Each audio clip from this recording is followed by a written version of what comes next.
Salut les gars, aujourd'hui deuxième épisode pour le passage à l'éthanol de la E36. On a ramené le mappeur fou de Saint-Baldoff qui est juste ici. Et en fait ce qui se passe c'est qu'il y a une grosse fuite d'huile. J'ai laissé la voiture stationnée 2-3 semaines et c'est tout gras en dessous, donc là on essaye de lever pour voir un petit peu ce qu'il y a. Voir si on voit d'où ça vient et après on va essayer, on va surtout aussi faire passer le contrôleur lambda comme il faut, faire remonter la sonde. Voilà, on va la faire passer dans l'habitacle pour aller jusqu'à l'afficheur, et puis après une fois que tout sera en place, on pourra aller faire les tests pour mapper. On a acheté un peu d'éthanol. Donc il n'y a plus qu'à. Hello Guillaume. Hello Thomas. Encore un petit coup de cri. Voilà. Et c'est bon. Yes. On peut voir que c'est bien gras. Ouais. Tac.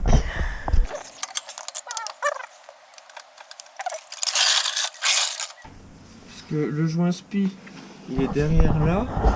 Moi j'avais l'impression, ça pouvait venir de là, mais si tu regardes, ouais, y a plein ça coule plus par. Et au-dessus de ça, c'est soit le le truc, fond. selon moi. Alors soit soit ça vient du filtre, soit ça vient du joint Carter. Je pense qu'il y a les deux. Putain, c'est chaud là. Mais là, on la voit, elle est bien fraîche là. Est-ce qu'elle est bonne? Oui. On voit, tu peux. On ne peut pas combattre cette fuite.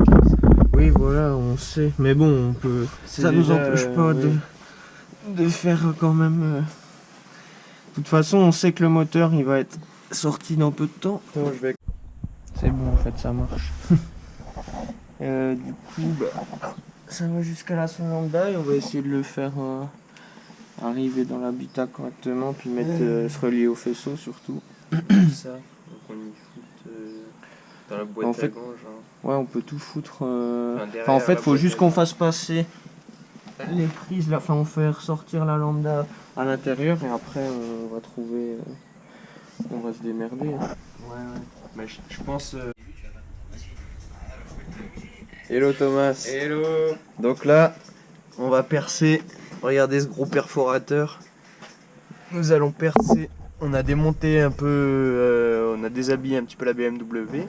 On va percer sous la moquette, à peu près à cet endroit-là, là-dessous, pour faire courir le câble de la lambda et le faire remonter derrière la boîte à gants. Comme ça, on aura un truc propre et pas visible. Et après, on tirera les fils pour avoir l'afficheur à peu près ici. Voilà le plan.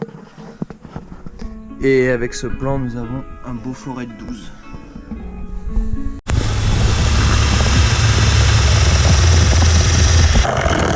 Maman, ça y est, nous sommes à travers, Thomas. Tu vas aller voir. Donc là, il y a T'as l'isolant, ouais. Et parfait. Ah.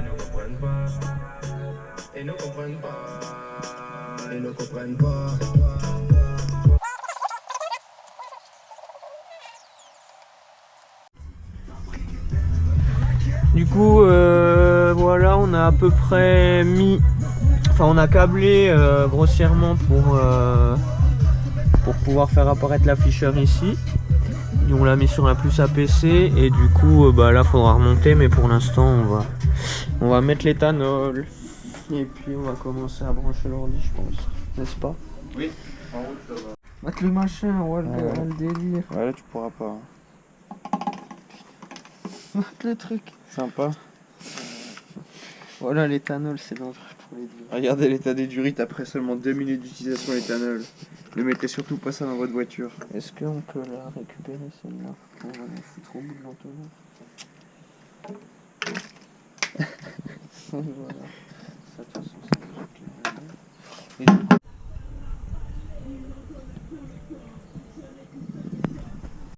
On rentre dans le vif du sujet. Ça y est. Hello Thomas. Hello. Qu'est-ce qu'on est en train de faire? Et ben du coup là ça y est, c'est câblé, on a la FR qui remonte en direct. Donc elle n'est pas passée par le calculateur, c'est directement, enfin c'est purement la sonde qui remonte son info qu'on a mis à la place de la lambda d'origine. Et puis du coup bah là on règle le ralenti, il restait un peu de samplon 95 dans le réservoir. On a fait le plein, enfin on a mis 25 litres de 85. On a bouché aussi une arrivée que j'avais oublié de boucher, enfin que je peux pas brancher encore au calculateur, donc le ralenti il est plus stable. Et puis là bah du coup on est en train de diminuer un petit peu la table d'injection au ralenti pour pouvoir avoir un AFR correct. Donc c'est pas mal. Très bien.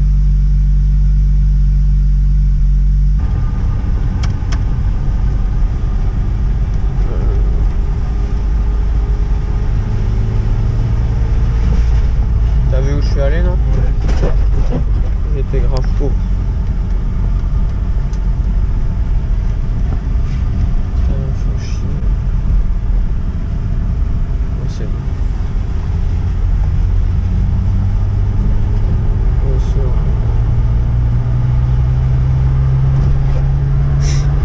trop pauvre. Ah, dès que je mets un peu de charge.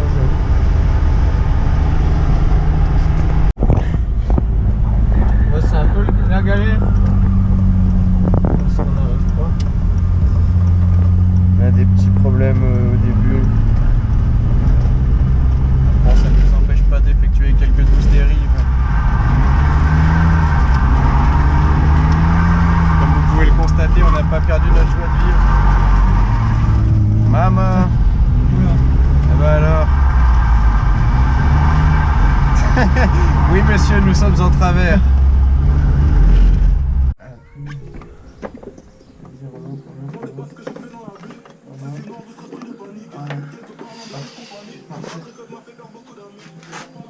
Du coup, nouvelle étape les mecs. Là, la voiture roule, enfin roulait. Il y a eu des problèmes avec les durites de carburant qui... En fait, la pompe à essence qu'on a montée, je crois qu'elle est trop immense, enfin elle est trop grosse pour l'instant pour le moteur Atmo. Du coup, bah, ça fait qu'en fait le retour de carburant, il y a trop de pression. Et puis comme les durites sont vieilles, ben ça a pété. Enfin, voilà, donc ça a percé. Donc là, on est en train de remplacer toutes les durites. Et puis on va continuer la map. Normalement, ça va être bien, belle journée. On a déjà, ouais, j'ai dû rafistoler un petit peu ici aussi, parce que ça, mais bon, c'est du provisoire, je pense. Enfin, le problème, c'est que pour enlever cette durite, enfin pour la remplacer, je pense qu'il faut tomber le réservoir, parce qu'en essayant de tirer, ça sortait pas. Et là, du coup, ben, on continue. Oui, donc, nous avions un problème d'allumage, Guillaume. Donc on avait un des 6 cylindres qui ne s'allumait pas. Et en débranchant les bobines une par une, on a localisé le cylindre défaillant. Et en fait, en enlevant la bobine, on s'est aperçu que tout simplement le puits de bougie était rempli d'huile. Donc c'est pas la bobine en cause, mais c'est toute l'huile qui est dedans. Ça, je sais pas si on voit bien. Voilà. Donc voilà, on va mettre un coup de soufflette, sécher la bobine et voir si on peut repartir comme ça.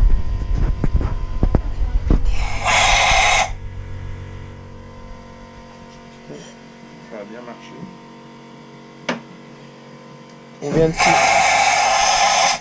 On a changé aussi, ça y est, les durites de carburant. On a démarré au ralenti et ça a l'air de tenir pour l'instant. Et du coup, ben, on va voir avec si déjà on peut récupérer les 6 cylindres pour pouvoir continuer la map. C'est plus sec. Bonne nouvelle. Qu'est-ce que c'est de l'eau. Ah ouais? Pas de l'huile.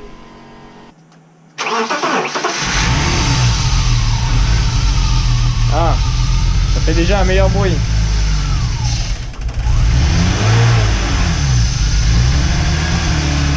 Parfait là, hein. Putain, ça tourne comme ça ronronne. Bon, Allez chercher l'ordi. Bah, on commence le mappage parce que le moteur a un ralenti. Parce que jeudi excellent. prochain, retrouvez-nous. Enfin non, retrouvez-nous pas parce que la vidéo sortira plus tard. Mais sortie de circuit, ça avance bien là. Hello Thomas. Hello. Le ralenti est nickel. La map se passe plutôt pas mal. Du coup, ce qu'on a fait, c'est qu'on est reparti des valeurs de la carte d'origine, les valeurs de richesse, parce qu'en fait, on modifiait la carte pour essayer d'être bon, et en fait, on est arrivé aux limites du coefficient multiplicateur. Là, ça va jusqu'à 256. 255, et du coup en fait ce qu'on a fait, c'est qu'on a augmenté le temps minimum d'injection. Enfin, c'est un paramètre qui se calcule. On l'a presque doublé par rapport, non, on l'a pas doublé, on a rajouté quoi, 25%. Et là du coup ça a l'air de pas trop mal se un peu riche. C'est pas en pleine charge là, c'était pas la même que là. Ah.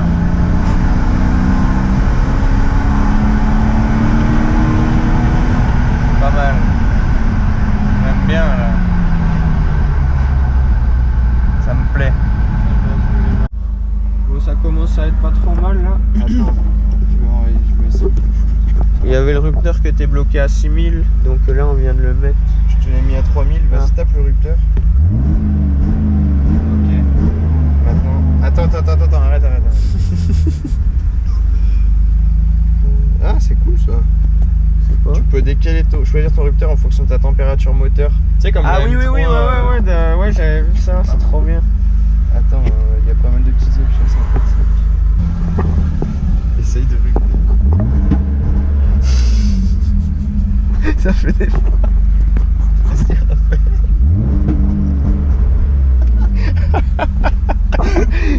Attention, par contre, ils m'ont prévenu que ça pourrait niquer le kata. De toute façon, on va le gicler le kata, mais oui, alors attends. Si on pouvait pas éviter de tout casser non, avant la sortie circuit. En fait, ça fait une coupure d'allumage et ça balance un peu de. C'est les crackle map.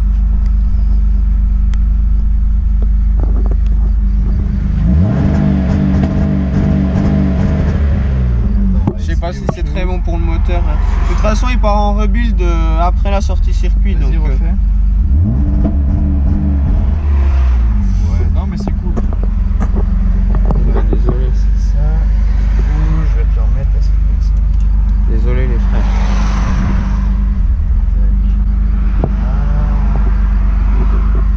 Et ben voilà.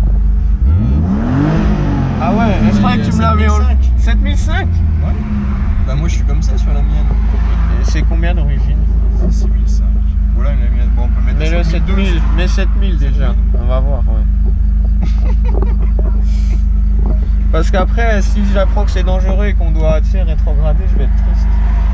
Ah bah oui. Non mais t'es en pouce par méca. Ah non, ça dit gros. Ouais, mais 7005 ça passe. Bon, j'ai mis 7000. Ouais. Tu peux essayer un rupteur à 7000? Oui, je peux. En roulant? N'importe. Voilà. C'est un peu haut, non? Je sais pas si elle allait jusqu'en haut avant. Non, elle doit être à 6005. 6005, ouais. Mais moi, Tanguy me l'a mis à 7000. Il l'a décalé de 500. Et là, ouais, sur lui, là, la courbe, elle monte encore. Donc, du coup, tu as plus de chevaux. Moi, ça sert à rien. Parce que tu vois, les courbes sont trop petits, genre on est limité. Mais là, tu peux gagner un peu en haut. Bon, bah, on va voir là, du coup. Ah, parce qu'il faut remapper le haut, peut-être. Oui, voilà, il va falloir mapper le haut. Qu'est-ce qu'il fait comme branche? Ah, on n'a plus de sauce, non? Bah non, mais je pense qu'on vient de tomber en panne. D'essence? Non, mais genre elle a dû se décrocher. Ah ouais, c'est vrai, il a plein de cheveux. Cool. On n'est pas très loin de chez moi, mais bon, ben, on va falloir la rapprocher, je pense. C'est bizarre qu'elle tombe.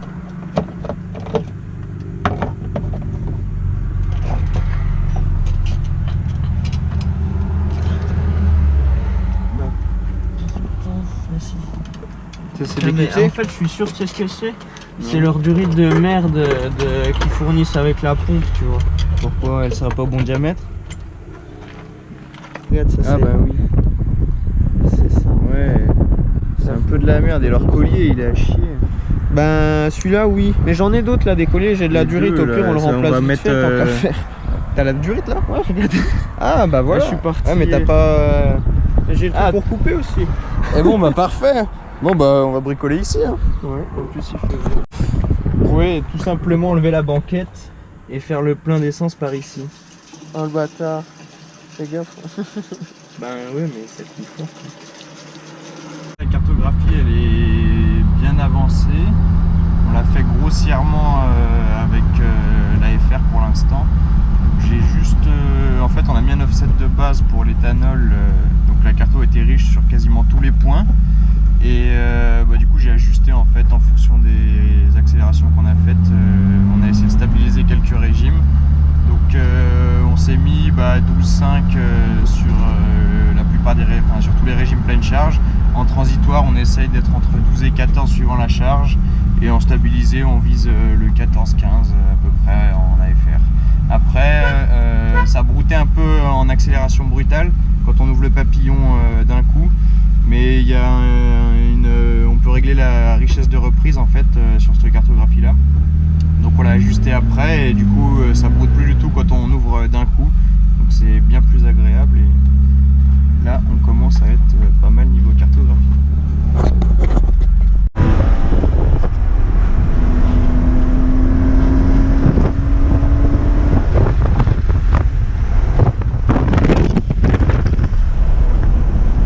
On a la FR, ça y est, ça roule maintenant. La FR est à peu près bon sur toute la plage du coup. Et la carto est presque finie, enfin même quasi finie on peut le dire Thomas. On a retouché à peine, on a mis un petit offset sur les avances, mais bon c'est difficile. Enfin là on n'a pas encore mis Perf Expert pour aller chercher le rendement optimal on va dire, mais là ça suffira déjà amplement pour pouvoir rouler jeudi.